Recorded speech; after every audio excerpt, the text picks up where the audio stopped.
Hello everybody, welcome to Elaine Burton Art. I appreciate you being here. Today I'm going to be doing a sandwich pour, sometimes called a marble pour, and I am using a 10 by 10 gallery wrapped canvas from Artist Loft. It's been taped on the back and the push pins are in it to protect the back and to hold the canvas up. And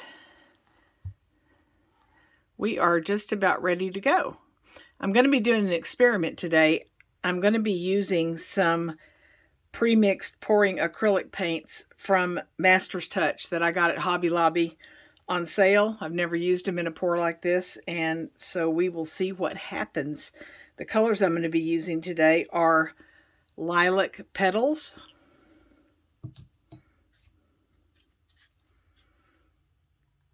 Berry,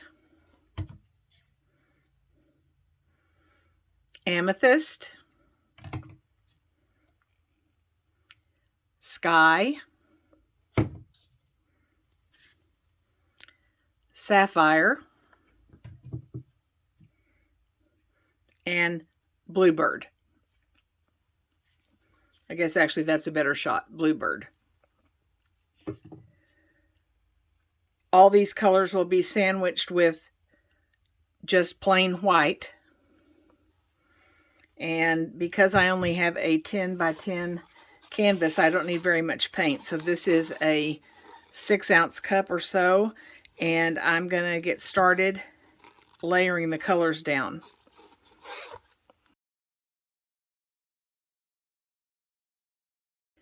When you do a sandwich pour, part of the technique is that you're going to use a lot of white or whatever color you're trying to make your marble look like, and you're going to sandwich colors in it inside the white without trying to pierce the white. So you're going to be adding just drops, basically, not drops maybe, but very light amounts of the color in between the white.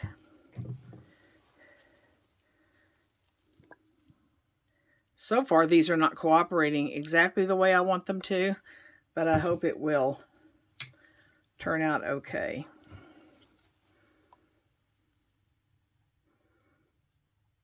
As you can see, I'm not putting very much color between,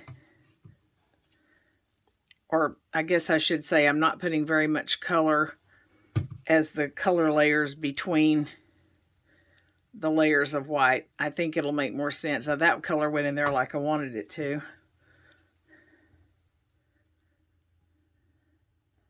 Just little ribbons. And then I'm going to try to cover that with another thicker layer of white. Again, not piercing, but just trying to go over the colors so that I have a good barrier that is thicker than the amount of color I had. And then I'm going to repeat. And we're going to do this in probably 3 layers is what it looks like.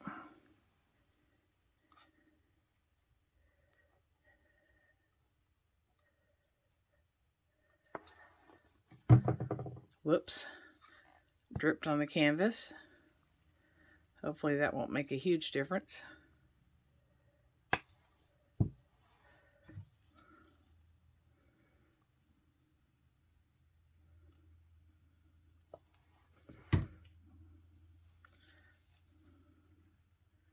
I've only got one paint, which is this Bluebird that's coming out in the way I want it to.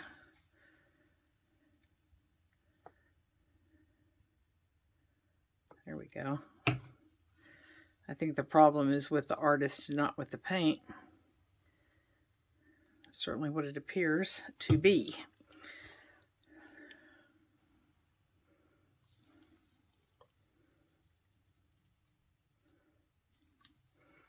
Okay, whoops. So we're going to do one more good layer of white.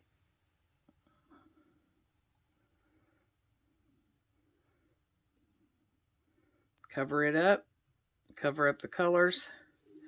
I'm going to do one more layer of color.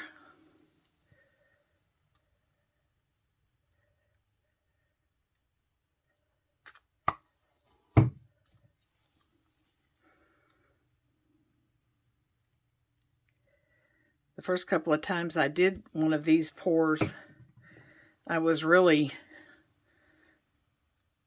scared about how little amount of the colors I was using in the paint. But I tried to learn this technique from watching Jeremy Massey of Massey Art Studio. And he's going to be teaching this technique at PourCon in Las Vegas in August. And I am going to be taking that class to see if I can perfect my technique. Okay, one more good layer of white, and we are going to call that done.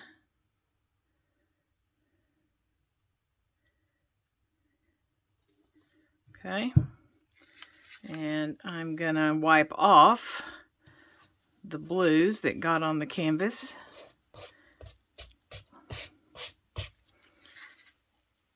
And I'm going to flip this cup over.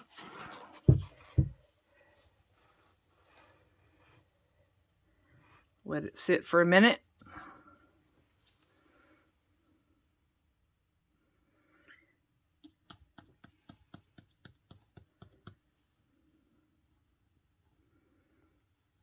And here we go.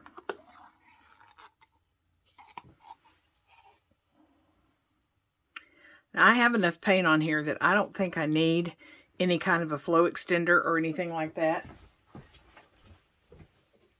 But I do think I need to torch some bubbles. So we'll do that.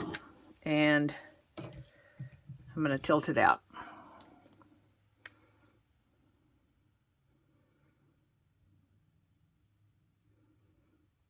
And if I've done this correctly, when we get through, it's going to look like a piece of marble. The thing I'm worried about is that I've never used these pre-mixed pouring paints before for this technique, and it looks like we're getting quite a few cells, and cells are not really the goal here. Maybe one thing to learn about that is I should have waited to torch to see if I actually needed to. You can get the idea about how this is looking like marble in a way.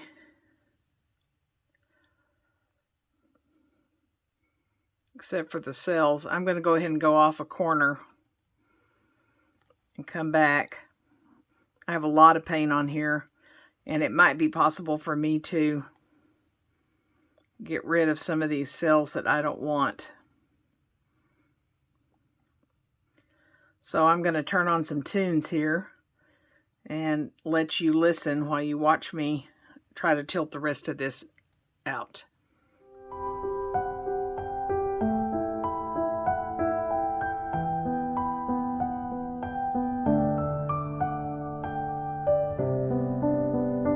There's some stains on your photo, little cracks on your rusty frame, stuck in the mud, oh, but it's okay.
Okay, I'm going to stop right there. And the reason I am is because I think it gives you an idea of what the marbling is supposed to look like, or how it's supposed to look like a slab of marble. And we have some good marbling through here, and we actually have it in quite a few places. The problem is these pre-mixed paints by Master's Touch seem to cause some flocculation a little bit and some weirdness, some wonky things going on up here, some cells I don't really care for here. But I think this does at least demonstrate the technique a little bit so that you can see that the end result is supposed to look like a slab of marble. I'm going to call this one good, and I'm going to call a lesson learned that I probably will not use these pre-mixed pouring paints from Master's Touch, at least not for this technique. I've used them for other things and they've worked out fine, but they're not my favorite on this one. Thank you for watching. If you've enjoyed the video, please give me a thumbs up. And if you would be so kind, I would appreciate it if you would subscribe to my channel. And I hope you'll come back and see me.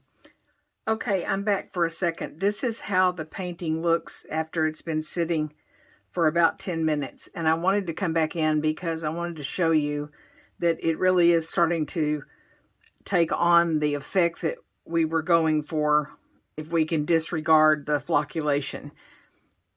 I believe the flocculation is coming actually from the white of the pre-mixed pouring paint. And if you can look through here, you can see a really good marbling look all through here. Also on this side, I'm going to bring it in a little bit closer for you to see a few of those parts. And like I said, if you can overlook the flocculation, I think you can see that it looks like marble in some places. So it wasn't a total fail, but we have learned a lesson about not using those particular paints for this technique, at least not the white, that's for sure. Again, I thank you for joining me, and come back and see me sometime.